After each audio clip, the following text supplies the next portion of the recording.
First story. This happened when I was 20 years old. I was an avid internet troll living with my dad in a small 2-bedroom house. It was pretty run down, but it was home. The internet was spotty at best. Most of the time we had to use satellite internet. We weren't able to afford cable or fiber, so it was always dial-up. One day while browsing online, I heard about a website where you could get free premium internet access by becoming a beta tester. All I had to do was sign up and download their software.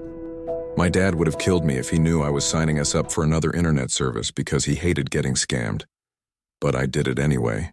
The installation finished faster than any other program I'd ever installed, and when it popped up with the desktop shortcut, I immediately clicked away.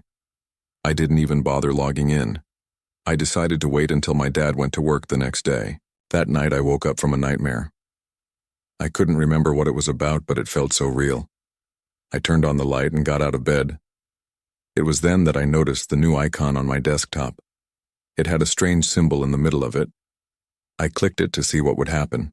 A black window appeared just like the installer had. At the bottom it said, "Welcome to the Midnight Channel," and I could swear it wasn't there before. I typed "quit" in the chat box in hopes that it would close, but instead it responded, "Do not attempt to exit. You have been chosen." It was then that I realized the text was moving, but it wasn't moving on the screen itself. It was physically moving as if something was breathing on the other side of it. The message disappeared and then reappeared lower on the screen. "There is no escape. Enjoy your stay." I tried to close the window, but it wouldn't budge. Then I tried to minimize it, but the program refused. It also refused to close from the taskbar. I hit Ctrl-Alt-Delete, and nothing happened. It wouldn't even let me open Task Manager. This was the first time I'd ever encountered a program that was resisting being closed. I frantically searched the room for a hammer to smash my computer, but I couldn't find one. In a panic, I grabbed the cord and yanked it out of the wall. It didn't help. The screen went blank, but I could still hear typing in the background as if someone was trying to use the keyboard. Then I remembered the antivirus my dad had installed. Maybe it could help. I quickly searched for it and opened it. It took a while to load. This was much slower than any antivirus I've used since.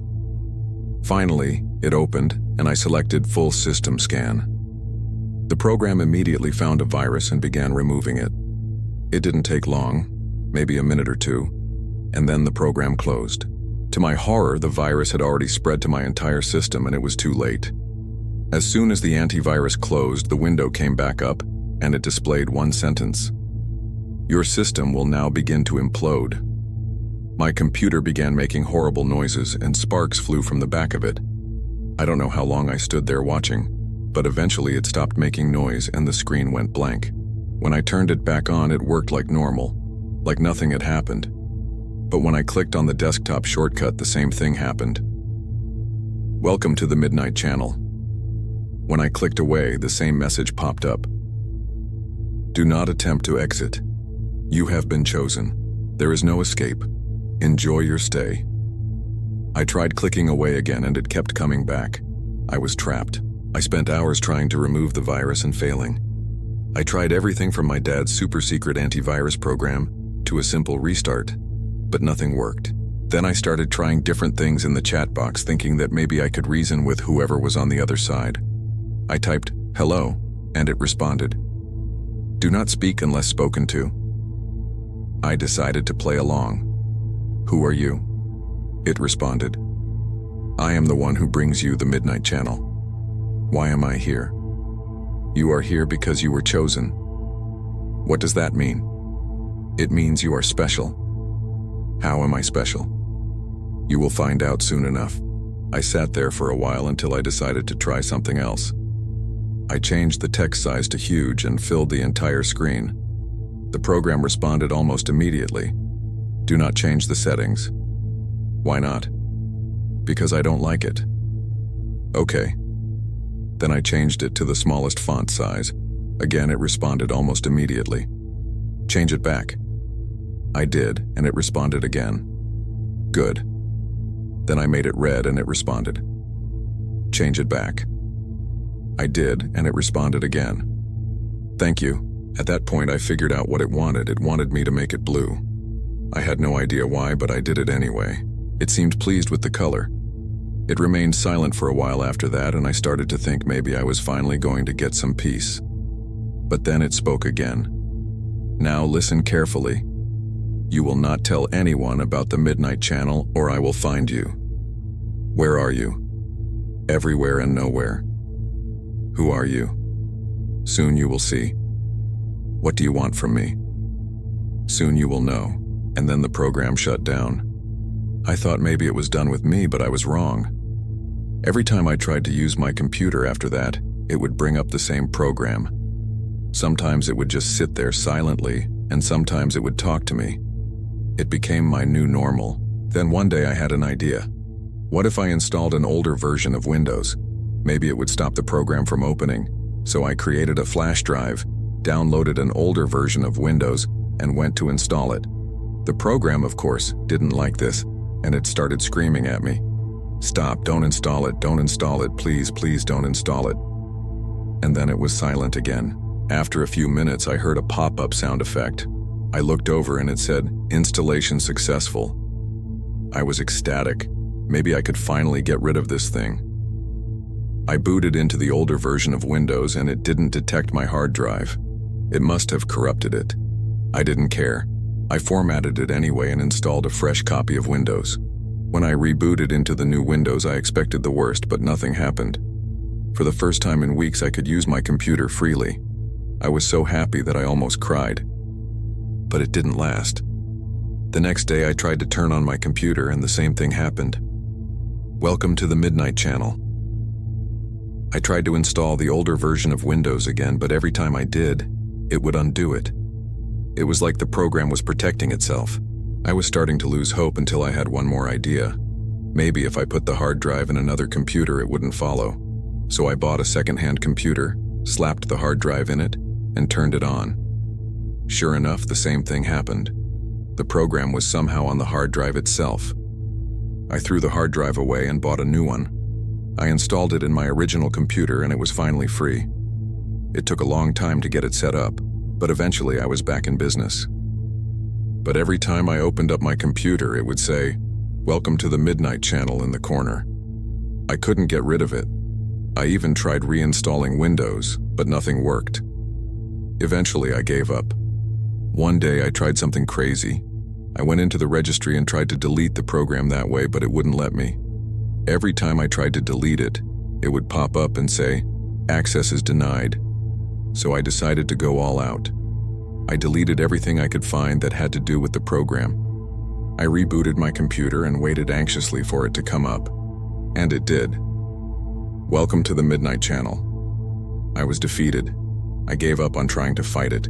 So I picked up my phone and called my dad. He was working his usual double shift at the hospital, so I knew he wouldn't be home for a while. I told him about what happened.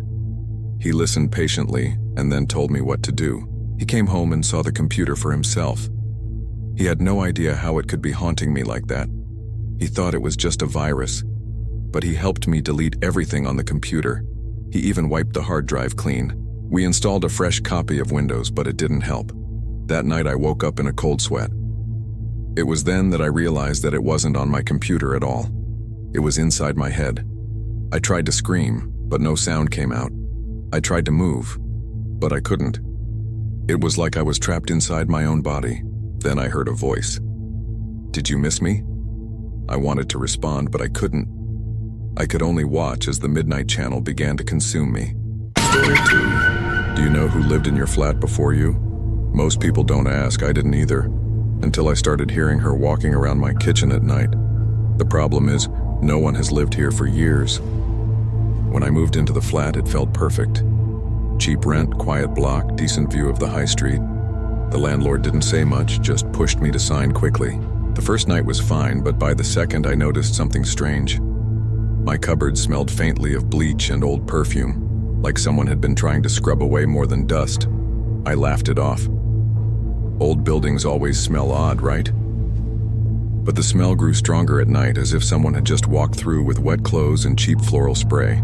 It was around 2:30 a.m. when I first heard her. Light footsteps, soft, deliberate, moving from the kitchen to the bathroom. I froze. My flat is tiny. I'd know if someone else was inside. I grabbed a knife, checked every corner.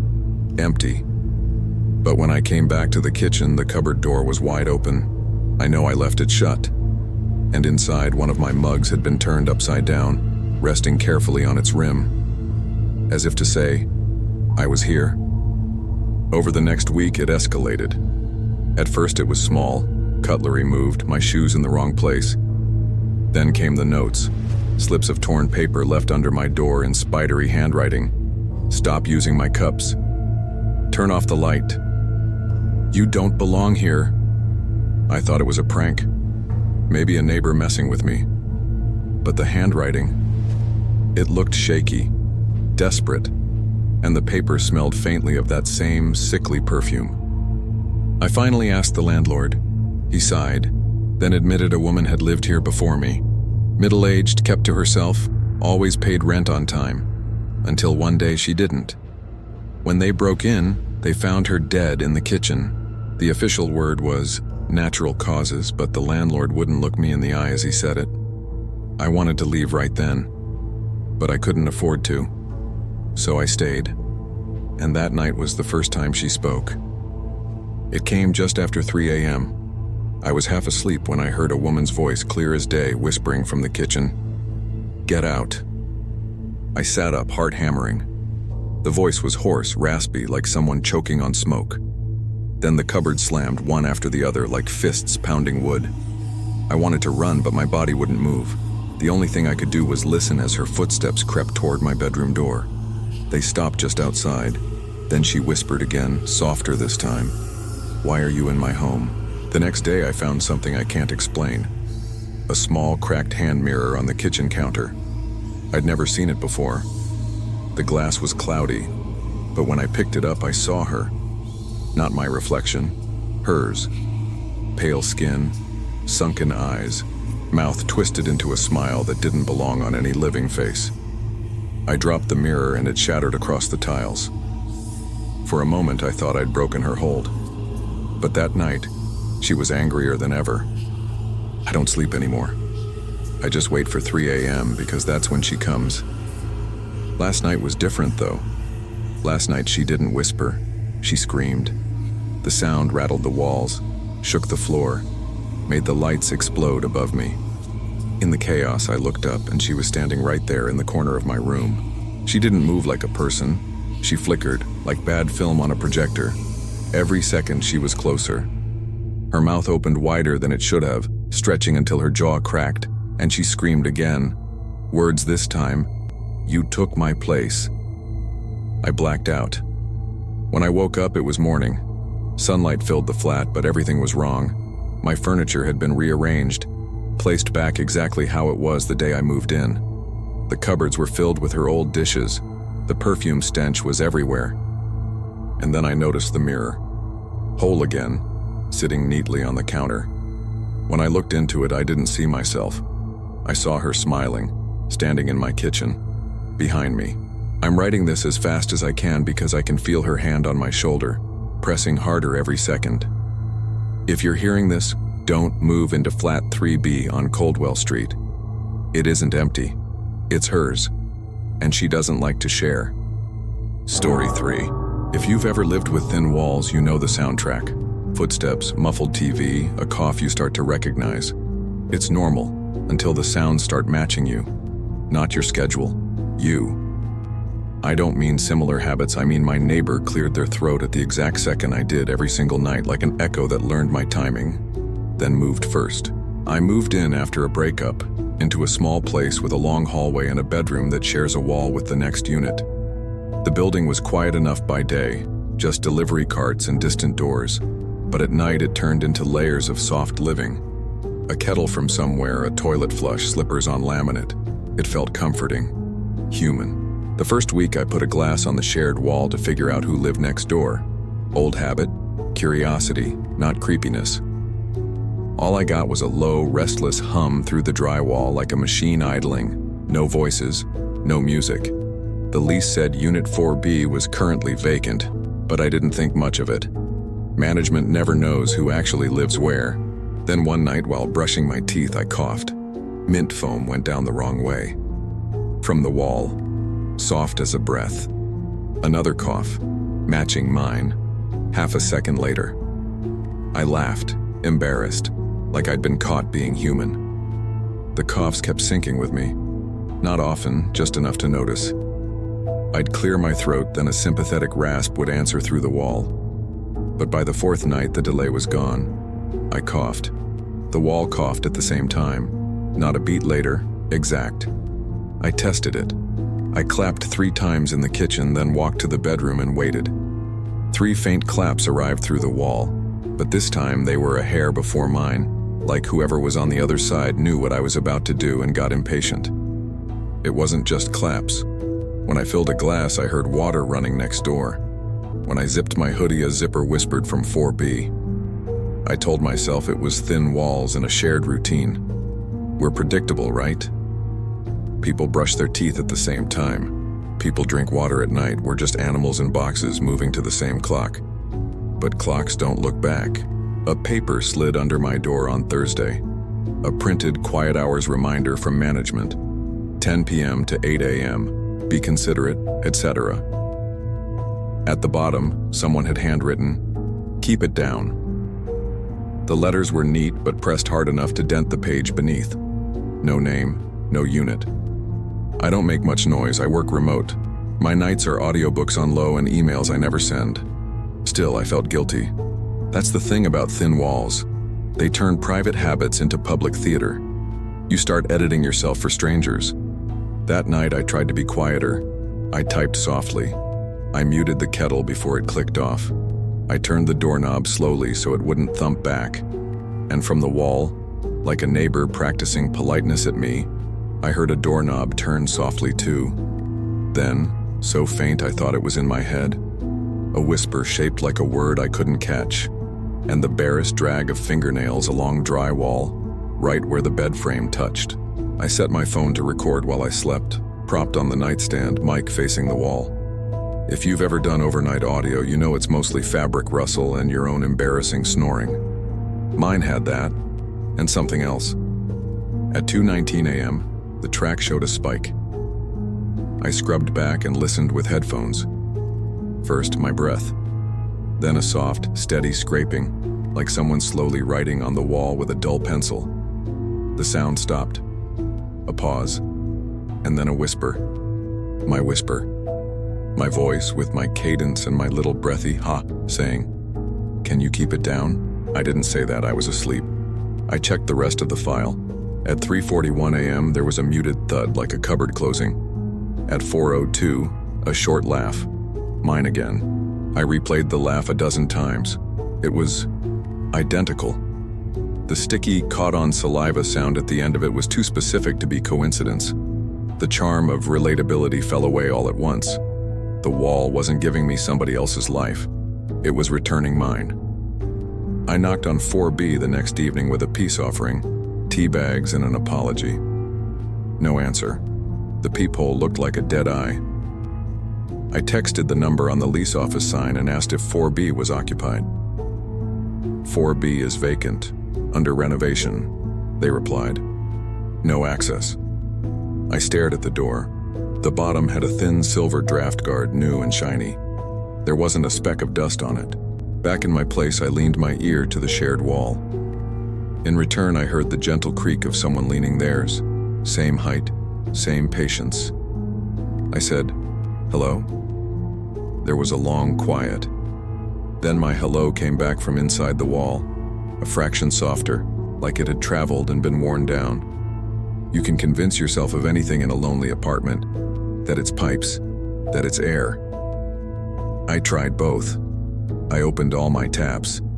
I pressed my palm to the drywall and felt for vibration. The wall was cool, and for one slippery second, I felt another palm press back. The first object to move was the bathroom mirror, not by much, an inch to the left, as if someone had tried to straighten it and stopped halfway. I blamed my own clumsy elbow. The second object was the toothbrush cup. I keep it on the right. It showed up on the left one morning. Harmless, annoying, explainable. But then things started returning to places I didn't keep them. Keys on the hook I never use. shoes lined up neatly under the bed, which I don't do, because that's where dust goes. The arrangement felt like someone was making the apartment correct by rules I hadn't agreed to. I put a sticky note on the mirror before bed. Leave things where I put them. In the morning, a second sticky note sat below mine. Keep it down. Same block letters as the notice, same pressure carved into the paper. I peeled it off carefully. On the back, faint and backwards as if pressed from the other side of something. Please. I bought a cheap laser measure and learned the wall was thicker than I expected. 2x4s, insulation, double sheetrock.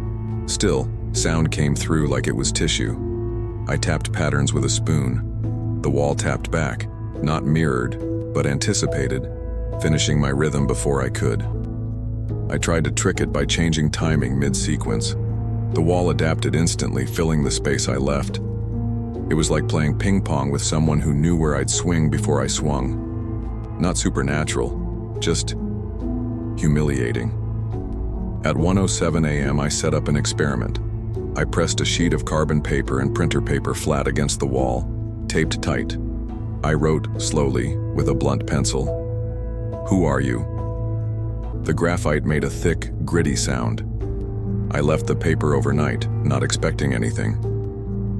In the morning, my message was still there, plus a faint indentation underneath it, offset to the left, like someone on the other side had traced my letters backward. It read, "Who are you?" I shouldn't have gone in, but ignorance makes brave people. A contractor left the second-floor door propped during the day, and I slipped down the hall to 4B. The handle turned. Inside, the air was stale and cool. The floors were dusty in a way mine never stayed. The layout matched my unit exactly, mirror flipped. Even the scuffs on the hallway paint lined up. If you've ever walked into an empty apartment and felt like you're trespassing in a future that won't take you, you know the kind of quiet I mean. I stood in the bedroom, the twin of mine. The shared wall looked innocent, just paint and outlets. In the dust on the floor were shoe prints, my brand, my size. The left one had the same worn corner I'd been meaning to replace. In the kitchen, a single glass sat on the counter, water line still wet. Next to it, a sticky note, "Keep it down." I didn't touch it. I didn't want to test if my fingerprints were already on it. Back in my place, the sounds got stranger. They didn't just echo, they arrived wrong. I'd flip a light switch and hear the click from the wall 2 seconds before mine. I'd pull out a chair and feel, in my hands, the ghost sensation of the chair already scraping. I looked up building resonance, phase delay, and 100 other phrases you use when you don't want to type haunted. The internet gave me physics and anecdotes and a forum post from 2013 where a guy swore his neighbor copied his cough for months until he moved out and it was still happening in hotel rooms. Most of the replies laughed. One said, "The distance between a person and themselves is thin at night." I started to map it. At midnight, the sound synced. By 2 a.m., the wall was a beat ahead. By 4, it wasn't an echo at all. It felt like the person next door was living my life slightly before me. Not imitation, pre-enactment. I called a friend and put the phone on speaker. I wanted a witness. We talked about nothing, streaming shows, work, the dumbness of buying the same groceries every week like it's a religion. In the middle of a sentence, my friend stopped. "Why are you mocking me?" "I'm not. You just repeated me, like exactly, same tone, same everything." The hair on my arms lifted. "I didn't," I said. He was quiet. "Okay, well, your mic's doubling then." He tried to laugh. "Dude, your echo is being a jerk." But I wasn't on an echoing app. And the second voice wasn't lagging. It was stepping on mine, cutting me off by a fraction, as if it was eager to get to my words before I wasted them. After the call, I put the glass back on the wall. From the other side came my voice, not a recording, not speakers, but the animal warmth of a throat and lungs whispering a single word. "Please." It sounded tired. It sounded like me after a long day. It sounded like a person who wanted me to do something I didn't know how to do. I decided to stop making noise. No claps, no coughs. I walked toe first, breathed shallow, left the kettle cold. Silence is a kind of violence in a thin-walled building. It forces everyone to notice it. The wall noticed. For the first time since I moved in, it was quiet from both sides. At 2:19 a.m., the old habit hit and I almost coughed. I swallowed it. From the wall, nothing. A minute passed. 2. My heart slowed. Then from the wall, a small sound, a cautious test cough, like someone trying to be the first to break a stalemate. I didn't answer. A minute later, a second sound, the creak of my bed frame, measured and deliberate, as if someone had sat down on the exact spot where I was sitting and was surprised to find it already occupied. Something changed then. The room felt crowded, the air silted. The lights dimmed a fraction, not flickering, just yielding. The wall was no longer the border. It was the thinnest place between two of the same room. I don't have a good reason for what I did next. I moved the bed, pulled up the rug, and with a claw hammer I shouldn't own, I opened the wall. Just a small square between studs. Insulation spilled like gray cotton. My hands shook. It felt like surgery on a sleeping person. There's a moment after you make a hole where you realize you've created a mouth and anything can speak. I cleared the insulation and found the other layer of sheetrock. I pressed my ear to it and heard breath. Mine. Too fast. "Who are you?" I asked. The answer came from inside the new mouth. "Keep it down." I laughed stupidly because fear makes you mean. I lifted the hammer to break the second layer. The blow didn't land. It met another hammer, swung from the other side, at the same angle, with the same force, and the two heads kissed through the drywall so perfectly it made a single wet metal sound I still hear when it's quiet. I dropped my hammer. On the other side, the same clatter, perfectly on time. I patched the hole. I put the bed back. I apologized out loud to a wall. The apartment accepted my apology by returning every item to how it preferred them. Shoes under the bed, keys on the hook, toothbrush on the left, while I was in the shower. At 1:03 a.m., a note slid under my door. Not from management this time. Thin paper, familiar smell of dust and cold. The handwriting was mine exactly, down to the way I cross my T's too low. It said, "Please, keep it down. You're waking me." I turned the paper over. Indented backward on the other side, barely there, was a second message. "Please, keep it down. You're putting me to sleep." I lay awake and listened. The wall breathed with me. The apartment breathed around me. At 2:19 a.m., both sides coughed at once. At 2:20, both sides laughed.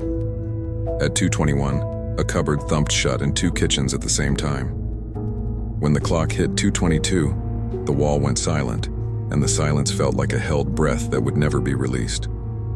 The doorknob turned softly, mine, or theirs, or ours, and from the hallway came footsteps that sounded like me, coming home.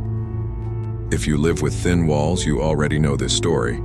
If you don't, here's the only advice I can give. When someone next door asks you to keep it down, listen. Because sometimes it isn't a neighbor. Sometimes it's the distance between you and yourself, and the wall is all that's keeping your life from happening twice. Story 4. If you've ever worked the graveyard shift at a gas station, you know the rules. Keep the coffee hot, keep the door locked, and never touch the red shutoff unless it's life or death. I learned a 13th rule by accident. If pump 6 starts talking, don't answer it back. The station sits alone between exits. Just enough light to look open. Just enough shadow to look like a dare. My name didn't matter on the badge. Customers never read it. Nights were the same loop. Sweep the floor, refill windshield buckets, trade crumpled bills for cigarettes, pretend the coffee isn't 12 hours old. Every station has one pump that's temperamental. Ours was pump 6. The display lagged a few seconds behind the sale, the nozzle stuck, and sometimes the little speaker meant for safety announcements burped static. The manager called it character. I called it a bad omen with a credit card slot. Just after 2 a.m., I heard the tiny speaker on pump 6 click alive. Usually it says corporate lines about turning off your engine. This time it said in a flat, helpful voice I'd never heard, "Please authorize the sale. He's almost here." I looked at the cameras. No cars. Empty forecourt, the cones at the far island catching moths. I keyed the intercom anyway. "Hello? Pump 6? Static, then approve, he's late. I didn't approve anything. A few minutes later, a sedan rolled in silent and slow, like it had been coasting downhill for miles. The driver never looked at me. He went straight to pump 6, swiped his card, and started fueling as if the voice had invited him personally. The total ticked up past the usual. Way past. He put in more than his tank should hold, more than any tank should hold, hosed tight like a vein. When the handle clicked, he hung it up with both hands like it weighed a living thing and drove off. I reviewed the camera feed because the sale looked wrong. The timeline had a hole. Between 2:13 and 2:16 a.m., the footage jumped forward by 30 seconds and then back again, like someone cut and spliced time out of order. In the jump, the car wasn't there. In the next second, the nozzle was already back in the cradle and the receipt roll was almost empty. I scrolled frame by frame. On one frozen frame, just for a blink, Pump 6's display showed the next minute's timestamp. Not the current time, the time in the future. I told myself cameras glitch. They do, but receipts don't. The receipt I tore off read, approved, pre-authorization completed 02:12, posted 02:43. Approved before it happened, posted after. Like the pump knew the middle part didn't belong to me. The night after, Pump 6 rang up a sale with no car. I heard the click of the nozzle coming off, the soft thump of someone leaning against the metal, the tiny speaker saying, "Thank you for choosing pay at pump." All while the forecourt cameras showed nothing but dark asphalt and my own reflection in the glass. The number on the display rolled smooth and steady, like the pump hated to stop. The hose trembled as if it were under tension, stretched between now and somewhere else. I hit the intercom. "Pump 6, if you're not real, stop." The numbers stopped, right on a whole amount. The kind of ending that makes bookkeepers proud and night clerks sick. Around 3 a.m., the pump speaker clicked again. "Please authorize," it said. "You're late, Paul." I hadn't told it my name. I looked for the manager's sedan, a bored friend, anyone with a radio prank. Nothing. Wind pushed grit across the concrete. The road was a ribbon with no cars on it. Why? I asked, because that's what you ask machines when they start acting like people. "So he can get home," the pump said, as if that should have been obvious. "He missed his exit, it's not his fault." A pickup rolled in, lights off. The driver looked tired in the way that isn't yawning. Heavy around the eyes, like all the miles behind him were tied to his face. He used pump 3. I watched pump 6 anyway, waiting for it to object. It didn't. The intercom crackled with a catch in the sound, like someone clearing a very old throat. If you work nights, you learn what you're allowed to do and what you're allowed to think about doing. The red emergency shutoff has a plastic cover and a sign, only for fire or life-threatening event. Every night I wiped dust off the case. It's the only thing in the station that felt heavier than it looked. At 3:17 a.m., a number that started repeating even before I noticed it, the pump said, "Press the red button." Why? Refund due. For who? For you. The way it said it had no comfort in it at all. I didn't press anything. Refunds don't happen at 3:17 a.m. Refunds are paperwork and a manager's key. Still, the station felt tilted, like if I watched the ceiling tiles long enough, I'd see fuel seeping through them from a higher floor that shouldn't exist. The next day, the credit card batch ran. The thermal paper left on the spindle, all the receipt tails customers never grabbed, had the same line at the bottom in faint, heat-shy ink. Attendant, not you. I rubbed the letters with my thumb and they smudged like ash. I ran a test sale inside, penny pre-auth, cancel void, and printed the merchant copy. The same line ghosted up from the paper when it cooled. Not you. I dug older receipts from the bin. Months back, not you. Years back, from before I worked there. Not you, in different fonts, in different placements, the same message like a watermark the paper had been born with. On the newer roll near the end, a single receipt had different text. Attendant, you, refund held. The timestamp was tomorrow's date. The time read 03:17. On a frost-clear night, a man pulled up to pump 6 on a spare wheel and a prayer. He had the look of someone driving under the E long enough to start bargaining with the car, whispering deals like, "Just let me get there." He swiped 3 cards, All declined. He stared at the pump head like it might change its mind if he looked sad enough. "Inside?" I asked over the intercom. He shrugged. I approved a small amount from the register, a mercy fill every night clerk quietly learns to do. Before I hit enter, the pump speaker said, "Don't, Paul. He doesn't get to go home, and if you help him, you'll move his place." His place? Everybody has one. I stared at the man. His hand shook. There was a child seat in the back. A map app glowed on his dash, bright and useless. I overrode the pump anyway.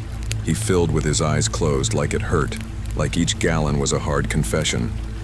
When he was done, he mouthed "thank you" and drove away too fast. The pump's display hung on the last cent like it didn't want to let go. Then it did, but the total didn't settle.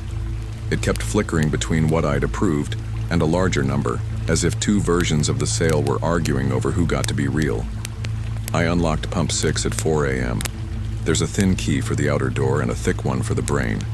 Behind the metal face is a maze of boards and wires, and the kind of dust that knows secrets. The service manual warned about piercing vapors. No kidding. I didn't expect to find a speaker taped inside with electrical tape that had turned the color of tea. Cheap, aftermarket, wired to the safety speaker. On its paper cone, in letters cut from old receipt tape and stuck down carefully, "If you hear your name, don't answer." Someone had tried to warn me, or tried to warn themselves. Behind the electronics was another panel with a square cut out and patched with new sheet metal. The screws were mismatched. Whoever repaired it had been in a hurry or didn't expect a night clerk to look. On the other side of that square was nothing I could quantify. Just a cold draft that didn't smell like fuel or air or winter. It smelled like hot plastic and rain that never landed. It smelled like the inside of the station when I arrived for my first shift, before I'd turned anything on. Like potential waiting for instruction. At 3:12 a.m. the following night, a car pulled in without its lights. Not menacing, familiar. Same dent in the fender, same faded parking pass jammed under the windshield. It was my car. I watched myself get out. Same hoodie, same way I hunch my shoulders when the air bites. I went to pump 6 and swiped a card I knew the numbers to by muscle memory. I braced my palm on the pump head the way I do when I'm tired, like it can take a little of the weight for me. The intercom inside clicked. "Please authorize the sale," pump 6 said. "He's almost out." I couldn't move. My hand hovered over the manager's key. My whole body had the floaty feeling you get before you pass out, like I'd stood up too fast inside my own life. "Don't," the pump said. And then after a long, careful beat that sounded like pity, "Do." I pressed the red button. Everything outside the glass froze. The numbers on the pump display stopped mid-change. My other self stilled with one hand on the handle and the other on the pump face. Fingers splayed like a high five against a mirror. The road was a ribbon with no cars on it. The moths near the canopy lights hung like confetti nobody had thrown yet. The receipt printer inside the kiosk began to unspool. Long, continuous. The paper was warm against my wrist. It printed and printed until it pooled at my feet like an off-white river. Every line was the same. Approved, refund issued. Attendant, you, approved, refund issued. Attendant, you. The timestamps walked forward at 03:17 in little steps, one every second that didn't exist. When the red button popped back out on its own, the world snapped like a rubber band. The moths finished their loops, tires hissed against concrete. My other self blinked, looked up at the kiosk window, and for the first time, I saw my own face the way the camera sees it, tired, a little older than I admit, afraid of the wrong kind of quiet. He lifted the handle. The sale started. It was small, just enough to get home. When the handle clicked off, he didn't take a receipt. He never does. He drove away with his lights still off and turned them on at the last second, like a superstition. The paper around my feet cooled and dimmed. The top sheet read something new now. Letters risen slow from the heat like bruises. Attendant changed. The next night, the tiny speaker on pump 6 clicked alive at 3:17. "Please authorize the sale," it said. "You're almost here." I looked at the glass door. My reflection nodded like he'd decided how this is always going to go. I keep the coffee hot. I keep the door locked. I don't touch the red button unless it's life or death. And every night since, Pump 6 asks for me by name like it's not a machine at all but a mouth in the cold asking to be fed. If you ever stop here and the receipt says attendant, not you, be grateful. Pay at a different pump. Keep your lights on. Don't take the paper. The refund has to come from somewhere. Sometimes it's gallons. Sometimes it's time. Sometimes it's you. Story 5. Self-storage looks harmless at night. Orange doors, clean hallways, polite signs about quiet hours. But the building doesn't sleep. It waits. If you ever see your access code print on the log before you arrive, don't go in. I learned that on the last shift I remember. I worked nights at a 24-hour storage facility. One person in a glass office, a wall of monitors, gate cam, hallway cam, elevators, and the rows of orange roll-up doors. My tasks were simple. Checks on the hour, reset motion alerts, print the access log at dawn. No cash, no customers after midnight, no heroics. The building handled itself. Climate control breathed like a sleeping thing. The elevator chimed on empty floors. People think nothing happens. That's almost true. At 2:11 a.m., my console pinged. Access granted. Code. Wunderun, North Gate. The printer spat a receipt-thin strip with the same line. I glanced at the gate cam. No car, no person, just sodium light over wet tarmac. I checked the keypad archive. The code belonged to me. I hadn't moved. The chair squeaked under me when I stood, as if to say, "You did." Another ping. Motion, Unit 137. That unit was marked vacant, cleaned. I pulled up the feed. We only see the hallway, not inside. Still, the sensor showed heat through the seams. Something was in there breathing slow. In the corner of the monitor, the timestamp flickered forward, then corrected like time had skidded. I told myself a mouse could trip a sensor. Then the unit door rattled. 2 light taps, the way a customer tests a lock they know should hold. I walked the north corridor with a flashlight, the beam trembling a little because I hate admitting when I'm scared. The facility smells like cardboard and dust with a sweet chemical note from plastic totes. Outside 137, the air was wrong, cooler and sour like old tape and wet books. I put my ear to the metal. From inside, a hushed shuffle, like someone wearing sleeves too long, dragging their cuffs over boxes. I knocked once. Something knocked back in the same hesitation I use when I'm not sure if anyone's home. Every hallway has the same sign. No overnight stays. No sleeping in units. No food storage. On my way back, one sign had been reprinted, glossy and slightly crooked. No return access. I radioed maintenance. No answer. I took the sign down and leaned it against the wall in my office. On the back in pencil. Happens after 2, happens before you. At 3:03 a.m., the console auto-printed a full access log with tomorrow's date. I watched it curl into a neat stack. Names of tenants who hadn't arrived yet. Times that hadn't happened. In the middle of the list, my code, 137. Again and again. Every 15 minutes through the night that wasn't here yet. Next to each entry, duration, 00 Oro. The building expected me to come and go without taking any time to do it. A woman came in around 3:20, eyes raw from crying, clutching a shoebox like it might bite. "Just 5 minutes," she said. "I forgot something." I checked her account. Unit 241. Fine. While she rode the elevator, the motion alert for 241 lit up. Then, beneath it, a second alert stacked like a ghost. 241. Copied. I'd never seen copied. The printer chirped and spat a tiny slip. Duplicate interior, original retained. When she came back down, the shoebox was empty. "It's all there," she said, confused, "but it's not mine." I shouldn't have, but I keyed open 137. The lock was warm. The door rolled up with a tinny sigh. Inside, a life that wasn't staged, wasn't furniture store neat. Just lived in, condensed. My couch, the cheap one with the sag on the right side from how I sit. My green mug with the hairline crack I swear I didn't notice until now. A tote labeled winter clothes in my blunt block letters. On top, the hoodie I was wearing. For a second, I thought someone had robbed my apartment and recreated it from memory. Then I saw the wall clock from my kitchen. It read 2:11. It ticked without moving its hands. On the back wall, a clipboard hung from a nail.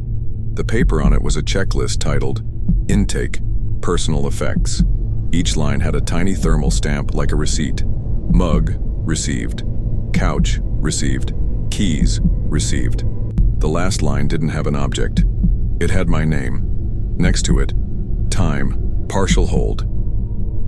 My signature was at the bottom, not forged badly, perfectly. I lifted the pen dangling on a string. It was warm, like someone had just used it. The elevator chimed far away down the bare corridor where no one but me was working. There was one box with a handwritten warning.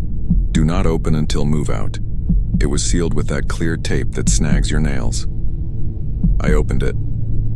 Inside, a cheap standing mirror, the same model I own, with the same nick on the frame where I bumped it during the move. But the reflection was wrong. The hallway lights over my shoulder were on in the mirror, though the hall behind me was dark. A shape crossed the reflected corridor and paused at my shoulder height. It breathed fog onto the mirror from the other side and wrote with a fingertip, Prince first, then you. I backed out and pulled the door down, locking it automatically like muscle memory. The corridor felt longer than before, the floor slightly pitched, the sound of my shoes not bouncing back. The exit sign at the end glowed exit in a font I didn't recognize. On my way to the office, every camera feed showed the same frame for a heartbeat. Me, already sitting at my desk, watching myself walk toward the desk. The log printer chattered again, faster now, printing pages that were blank until you tilted them and saw the raised letters. Return denied. Storage has a cruel ritual. When people stop paying, we auction what's left. We don't like it, we do it anyway. A calendar alert popped onto my screen. Auction, Unit 137 today, 10:01 a.m. The clock said 3:41 a.m., but the alert wouldn't dismiss. A little camera icon blinked next to it. I clicked. It showed a live feed of my office from above, the angle we use for disputes. On the screen inside the screen I was seated, hands folded like I'd already given up. Outside the glass, bidders gathered, dozen of them, faces blurred by motion. They peered in at me like I was something boxed and labeled. The alert chimed again, brighter. Sold. When maintenance finally called back, their voices were thin and far. Stop opening units after hours, the building does intake. You just do the paperwork. I looked down. My hands were already placing a clipboard on the counter, already sliding a pen across to a person I couldn't see. The printer warmed. It printed my name, again and again, each line faint until the letters darkened into weight. Checked in. The next sheet read, no return access. If you rent a unit anywhere and the hallway feels too long, leave. If your code prints before you touch the gate, leave faster. And if you find a box labeled, do not open until move out. Don't lift the lid. You can store almost anything. The facility takes care of the rest. But there's one item it prefers to hold for you. Nice and neat and climate controlled. Your time. Story 6. If your rideshare app ever adds a stop called home when you didn't grant location access, don't argue with support. End the trip. Park. Walk away. I learned that after I gave a ride to a passenger I never picked up, who still hasn't gotten out of my car. I drive nights because the city is simpler at 2 a.m. Fewer people pretending to be in a hurry. Coffee in a thermos, wipes for the seats, audiobook on half volume. You learn tiny rules. Never chase surge blindly, never take the same shortcut twice in 1 hour, and don't let a fart app review ruin your week. One more rule I made up myself. Ignore any ping that arrives exactly when the clock flips from 3:16 to 3:17. Too many of those ended up weird. Empty streets, silent riders, addresses a block away from where they pinned. I called it the Blue Minute. The app called it High Demand. At 3:17, the screen lit. Accept ride. Pickup 5 minutes away. Rider name. Pending. Profile pic. None. Pre-tip. 3:15 already applied, which happens sometimes, but never before I accept. The route felt wrong. The line didn't snap to the road. It hummed in the lane next to it like it wanted to draw a map that wasn't there. The pickup pin sat at the mouth of an off-ramp I never use because the signage makes you choose your regret too early. I accepted anyway. Money is money until it asks for something else. The off-ramp was empty. No headlights, no drunk stagger, no one waving a phone. My dome light flicked on by itself as if a door had opened. The back right door chimed, open, closed, but the latch never moved. The app said, "Rider is approaching." Then it said, "Rider is in the vehicle." The rear seatbelt indicator lit briefly, then went dark. Weight shifted in the car the way it does when someone leans in to whisper. I checked the mirror out of reflex. Nothing but my own eyes and the headrest indented like someone's head pressed into it for a second too long. I tapped start trip, because pretending it's normal can buy time. The app's nav voice kicked in, but not the chipper synthetic I'm used to. This one had my accent, my pauses. Take the next left, it said. You always miss it. I don't miss it. I never turn left there. It cuts through a dead business park and spits you into a dark grid of warehouses. Shortcut, the voice said without being prompted. Trust me. I trust you. At the first red light, I flicked on my cabin camera. It records for insurance, nothing fancy. The screen split. Live view on the left, playback panel on the right. The playback was already full of timestamps I hadn't driven through yet. On the right, the future me glanced at the mirror, then turned the music down. I turned the music down. On the screen, future me's hand moved before mine, half a second ahead, like watching a puppet who knows the script better than the puppeteer. I whispered, "Hello?" From the back seat, in my voice but too close to my ear, came the same whisper back. "Hello?" The app chimed. Rider added a stop. The new stop was labeled home. I don't let the app see my home. I checked settings. Home, not set. The address it pinned was mine anyway. Street, number, even the private drive name that never maps right. I hit remove stop, it vanished, then it reappeared. I hit remove again. The app flashed, unable to remove. Stop is mandatory. Under it, you're almost there, my name. From the back, soft breath like someone who'd just climbed stairs and didn't want to show it. I filled the silence with driver small talk because that's my reflex. Late night, I said. You heading far? A pause. Then, very calm. Farther than you would have if you didn't take the ramp you hate. I gripped the wheel. Have we ridden together before? You hate the roundabout at King's Row. You always pass the first exit and then take the second too tight, the voice said. You carry wipes for the seats but never replace them until the pack is almost dry. You tell yourself the coffee is the last one for the night and then you drink half more. That's normal creeper talk until it isn't. Then it said my son's name. Then it said the last words from his voicemail earlier that night, including the part where he mumbled, "Okay, love you, bye," like he was embarrassed to say it in front of friends. I'm not a creeper, the voice said, though I hadn't accused it. I'm a passenger, you're the driver, drive. I pulled to the shoulder under a sodium lamp because terror likes witnesses. I hit the app's emergency button. A support chat bubble popped up. Do you need help?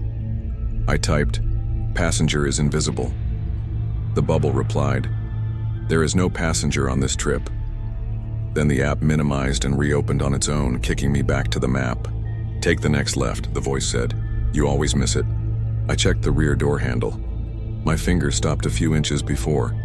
Every muscle refused like I was trying to push my hand into a fire. Don't, the voice said gently, like the word a parent uses to keep a toddler from grabbing a pan. We're almost at your place. I hadn't told it where I live. The app drew the line anyway, long and casual, right to my street. My porch light was on, though I keep it off to save the bulb. The upstairs window glowed, the way it does if someone forgets to sleep. We rolled to a stop. The app said, arrived. The back right door chimed open, closed, though my eyes told me it didn't move. The seatbelt indicator blinked. The headrest rose on its posts by a centimeter and settled. I didn't turn around. I watched my front door instead, half expecting my own shadow to cross it from inside. The trip total on my phone pulsed, but it wouldn't show the number. It just read, tip pending, refund held. A new screen slid up on its own, a receipt I didn't request. At the bottom, driver, not you. Under it, a smaller line appeared as the phone warmed in my hand, letters lifting slowly like bruises. Attendant changed. Wrong job title, wrong context. Like the app borrowed the phrase from a different place that used paper. The phone buzzed once more and steel wool static filled my ear, even though the call hadn't connected. Then I heard my own voice again, clipped and tired from the speaker. Thanks for the ride. It came from the car's rear speaker, not the phone. I watched the side mirror. No door opened. No one walked away. The porch light flickered once as if someone passed through it. My phone pinged. Ride completed. Rate your driver. 5 stars were already filled in, shimmering like heat. Happy with your trip? The app asked. The air in the back seat cooled fast like a window had been cracked. The headrest's dent smoothed out with the faintest sigh of fabric. I put the car in park. I didn't turn around. I didn't turn the engine off either. I sat there like a child in a game who thinks staying still makes you invisible. When I finally went inside, my phone vibrated before it reached the charger. A scheduled ride had been added to my queue. Pick up, you. Time, 3:17 a.m. Destination, home. I opened the details. Rider, pending. Under notes, please don't miss the left. You always miss it. I turned off all notifications. I deleted and reinstalled the app. The schedule was still there. The time couldn't be edited, and the button to cancel wasn't active. It was grayed out with a tiny apology. Mandatory stop. I stopped driving nights. I stopped driving at all after dark. It didn't matter. At 3:17 a.m., my car unlocks itself with a soft chirp and the dome light flips on, the way it does when a door opens and closes. The seatbelt indicator blinks, and the headrest sinks for a second. Sometimes the app wakes and asks me to rate my driver. Sometimes the scheduled ride marks itself completed while I'm in bed, adding a tip I don't deserve. I never see anyone leave the back seat. I never see the porch light flicker. But every morning my trip map shows the same line traced from nowhere to here. The route hugs a lane that doesn't exist, taking a left I never take, folding into the front of my house like time turned a corner. If your app ever adds a stop called home without your permission, don't fight it in chat. Don't argue with the map. Park under a camera you trust, turn off the engine, and get out. Whatever's riding with you doesn't need your door to open to go where it's going. It already knows the way. It learned it from you. Thanks for staying to the end. If the lights in your room feel a bit too quiet right now, that's normal. Tell me in the comments which story crawled under your skin the most, 1 to 7, and why. If you want more, tap subscribe and the bell so you don't have to walk back here alone. Secret word so I know you made it. Still awake. Now, before you sleep, check behind you. I'll wait.